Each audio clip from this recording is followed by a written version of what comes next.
বিপ্লব আমাকে বিয়ে করছে, সে আমাকে ভরণ পোষণ না দিয়ে পালিয়ে চলে গেছে। আমি এখন ওর বাবার বাড়িতে আসছি। আমি এখানে আছি যে পর্যন্ত আমি আমার দাবি, আমার প্রাপ্য পাওনা, আমি যে তার ওয়াইফ এটা মর্যাদা না পাবো সেই পর্যন্ত আমি এই বাড়ির থেকে সরব না। হ্যাঁ, আমি ফরিদা, আমার বাবার নাম জাফর মিয়া, গ্রাম বাগবাড়ি, থানা মেলান্দ, জেলা জামালপুর। আমি ঢাকায় কাপড়ের ব্যবসা করি প্লাস চাকরি করি গার্মেন্টসে। হঠাৎ একদিন বিপ্লবের সাথে আমার দেখা, সে তার গাড়ি দিয়ে আমি 2 লাখ টাকার মাল নিয়ে এসেছিলাম, কাপড় নিয়ে এসেছিলাম। সে সেখান থেকে আমার পিছু ধরিয়ে সে আমারে অনেক করে অনেক কিছু বলে, অনেক কিছু ভুলায় ভেলায় বলছে যে আমার বউ পোলাপান কিছু নাই, আমাকে বিয়ে করে আমার কাছ থেকে প্রায় 3 লাখ টাকার মতো নিছে। নেওয়ার পরে আমি একটা সময় ওর ফোন চেক করে জানতে পারি ওর বাড়িতে বউ আছে। তখন ওর বাড়িতে বউয়ের সাথে আমি যোগাযোগ করলে তখন ওর বউ বলে যে ওর তো আরেকটা বউ আছে, দ্বিতীয় বউ আছে। যাই হোক, বিয়ে করছে ভালো কথা, আমি ওই দ্বিতীয় বউটাকে নিয়ে একসাথে খাবো না, আমি তোর সাথে মিলি খাবো, এই কথাগুলো বলে তারপরে হ্যাঁ আমার সাথে থাকার পরে হঠাৎ একদিন টাকা পয়সা নিয়ে পালায় চলে আসে, তার গ্রামের বাড়ি চলে আসে। গ্রামের বাড়ি থেকে তার বাবা মনে হয় চিটাগাং পাঠায় দেয়। তখন আমি ওর দ্বিতীয় বউকে খুশ করে ওর দ্বিতীয় বউকে বলে আমি ওর দ্বিতীয় বউকে ভাড়া দিয়ে এই এলাকায় নিয়ে আসি। নিয়ে আসার পরে আমরা চেয়ারম্যানের কাছে বিচার চাই বা এবং এর বাবার কাছে বিচার চাই। তখন ওর বাবা কি করে, ওই মেয়েটাকে দ্বিতীয় বউটাকে আলাদা করে বলতেছে যে আমি তোমাকে খরচ চালাবো 5,000 করে টাকা দেবো প্রতি মাসে, তুমি চলে যাও, আর এই মহিলারা আমরা বাইরে মেরে ফেলাবো, এরকম হুমকি দেয়। তারপরে আমি আর বাবারে আমি বলছি যে আমি মরে যাব, কিন্তু আমার সমাধান দিতে হবে। পরে বিপ্লব আমার সাথে যোগাযোগ করে, সে চিটাগাং থেকে আসে। তখন ওর বাবা ওই বিপ্লবকে সোনাপুর স্ট্যান্ডে যায়, আমাকে বাস স্ট্যান্ডে আমার হাতে তুলে দেয় যে আমার ছেলেটাকে তুমি দেখো, আর ওই দ্বিতীয় বউয়ের ভেজালটা তুমি ভাঙিয়ে দিও টাকা দিয়ে। এইভাবে আবার সে আমার সাথে 4 মাস থাকে। 4 মাসের মধ্যে সে আমার টেকনো শোরুম থেকে 30,000 টাকা দিয়ে আমি একটা ফোন নিয়ে দিই কিস্তিতে। আবার হচ্ছে টাকা পয়সা নিয়ে সে আবার পালিয়ে চলে গেছে। চলে যাওয়ার পরে আমি আবার এই বাড়িতে আসছি। আসার পরে ওর বাবা ওর মা আমাকে মারধর করে আমার জামা কাপড়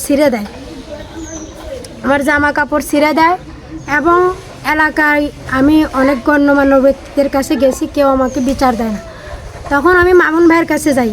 মামুন ভাইয়ের কাছে যাওয়ার পরে মামুন ভাই বলতেছে যে ঠিক আছে, তুই চলে যাবুন, আমরা এর বিচার ডাকবো, বিচারের দিন তুই আসবি। 30 তারিখে একটা মিটিংয়ের ডেট দেয়। সেই দিন মিটিংয়ে আমি আসি আমার ভাইকে নিয়ে। আসার পরে সেদিন বিপ্লবের বাবা বিপ্লবকে হাজির না করে বিপ্লবের দ্বিতীয় বউকে এই জায়গায় নিয়ে আসার পরে বিভিন্ন তালবাহানা করে আমার কাবিনের কাগজ চাইছে। আমি কাবিনের কাগজ নিয়ে আসিনি, এই সময় কোর্ট ম্যারেজের কাগজ নিয়ে আসছিলাম। এবং বিপ্লবকে যে আমি 3 লক্ষ টাকা দিয়েছিলাম, সেই ক্ষেত্রে আমি 2 লাখ টাকার একটা স্ট্যাম্প করে রাখছি বিপ্লবের কাছ থেকে। প্রত্যেক মাসে সে আমাকে 5,000 করে টাকা সুদ করবে, সেই স্ট্যাম্পটাও আমার কাছে আছে। তখন এই এলাকার মুরব্বী এবং গণ্যমান্য ব্যক্তি বলে যে তোমার সাথে বিয়ের কাগজ নাই, সেই ক্ষেত্রে বিপ্লব যে সাইনটা করছে এটাও আমরা বিশ্বাস করব না। তো ঠিক আছে, আমি তাহলে এটা নিয়ে যা করতে পারি আমি মামলায় যাই, যেটা করবো আমি এখান থেকে উঠে চলে যাই। যাওয়ার পরে আমি জয়দেবপুর থানায় মামলার জন্য যাই। সেদিন আবার সে বিপ্লব আর বিপ্লবের ওয়াইফ আমাকে ফিরিয়ে নিয়ে আসে, ফোনের মাধ্যমে নিয়ে আসিয়ে তারা একটা কোর্টে যায়, স্ট্যাম্প করে সে আবারও আমার পুনরায় কাবিন দিয়ে বিয়ে করে যে বাসায় ছিলাম সেই বাসায় থেকে সে কাজকর্ম করতেছে। কাজকর্ম করার পরে সে 3 দিন গাড়ি চালাইছে, 3,000, 2,500, 1,000। সে 1,000 টাকা আমার বাড়ি এলাকায় ভাড়া দিছে, আর বাকি 2,500 টাকা তার দ্বিতীয় ওয়াইফকে দিছে পরের দিন, আর বাকি টাকা সে জুয়া খেলে।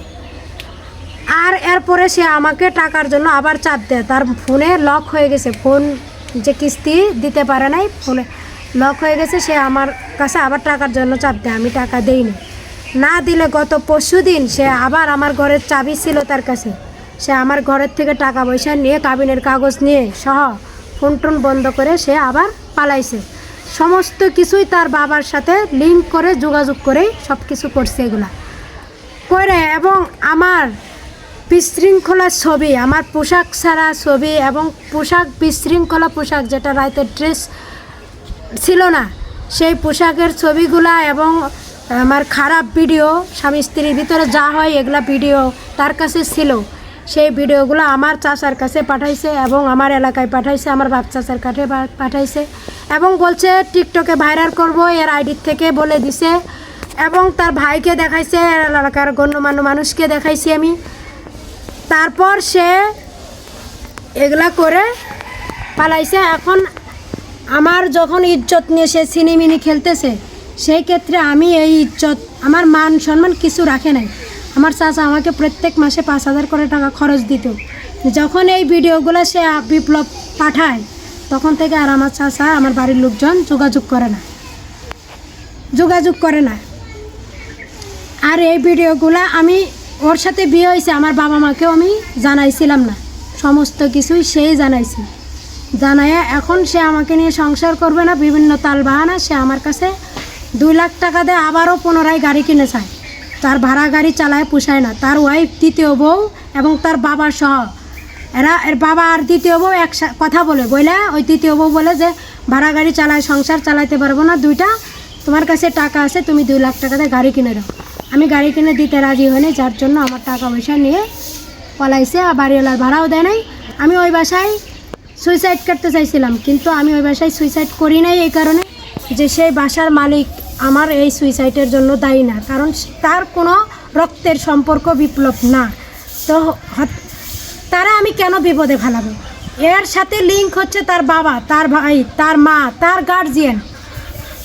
গার্জিয়ানের এখানে আমি আসছি। আমার যদি এখানে মৃত্যু হয়, মৃত্যু হবে, কিন্তু আমার যে বিশৃঙ্খলা ছবি পাঠাইছে, এর খেসারত আমি, আমার শরীরে 1 বিন্দু রক্ত থাকতে আমি এই জায়গা থেকে সরব না। আমার হয় আমার বইয়ের মর্যাদা দিতে হবে, আর তা নাহলে আমার এগুলা কেন করছে, আমার বাপ চাচার কাছে কেন এগুলো করছে, আমার এর দিতে হবে, এগুলো আমার পুনরায় ফিরাইয়ে দিতে হবে। অধিক মানে প্রথম স্টার্টিংয়ের আমি ওরা অনেক ব্যবসা ধরা দিছি। আমরা এমনকি আপনারা কইছেন এই মোহরি চাকরি যে সমাজ করে, এই চাকরিটা হে করছিল, হেরা ধরা দিছিলাম। হে চাকরি দিয়ে চলে গেছে। হেরা বাসের চাকরি দিয়েছিলাম অনেকটা, লাল সবুজের 30,000 টাকা জমা দিয়া। ওই চাকরিটার থেকে হে টাকা থুই চলে গেছে। যাই সিটাং বিয়ে করে, সিটাং একটা বিয়ে করলো।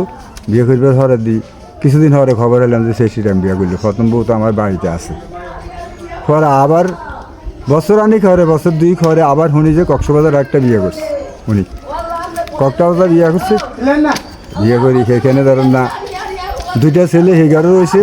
তখন সিটাঙের মেয়েটারে আমার সামাজিক ক্ষেত্রে আয়, সিটাঙের মেয়েটা বিচার দিয়েছিল। বিচারের পরে মেম্বার সহকারে, আমার ইউনিয়ন পরিষদের মেম্বার সহকারে ভাঙিয়ে দিয়েছে 3 লক্ষ টাকা কাফিন। 3 লক্ষ টাকার কাফিন পরে দিয়ে আপনারা কইছেন 1 লক্ষ টাকা তারা ভাঙিয়ে দিছে। ভাঙিয়ে দিবার আর এটা বিদায় করে দিলাম।